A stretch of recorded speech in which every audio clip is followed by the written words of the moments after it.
كيف العادة اشتركوا في القناة وشاركوا لي فيديو مع الأصدقاء ديالكم. اليوم غادي نتكلم على محرك ان 5 دي سي. هذا المحرك معروف كيتواجد بعض السيارات منها داسيا لوغان، كليو، ميغان الى اخره من السيارات اللي عندها نفس الصنف ديال المحرك.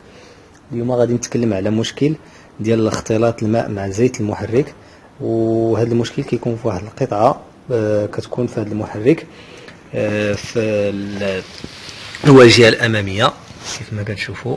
هي هذه كتسمى فريجيرا أو رادياتور ديال تبريد الزيت والماء، واللي كتفرق ما بين زيت المحرك والماء. هذه القطعة هي اللي أمامنا. المشكل اللي كيوقع عليها هو صاحب السيارة اللي كيستعمل الماء العادي أو الماء ديال الروبيني، كيوقع بها واحد الكالكير اللي كيحدث لها واحد الثقب اللي كيخلط الماء مع الزيت. باش غادي نعرفوا بان هذه القطعه معطوبه عندنا، وهو من القرعه ديال الماء. منين كنحلوا القرعه ديال الماء او كنطلعوا على القرعه ديال الماء من برا، كيبان لينا زيت المحرك مختلط مع الماء. يعني ملي كيكون الزيت المحرك مختلط مع الماء، يعني الموتور غادي يبقى يتمشى حتى يوقف.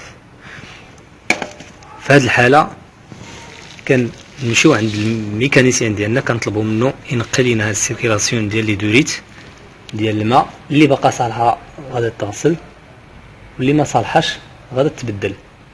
كيتنقى القرعه ديال الماء، وكناخذوا هاد القطعه تكون جديده او مستعمله. المهم تكون مستعمل فيها الماء ديال لونتيجين اللي غير قابل لتحديد الكالكير.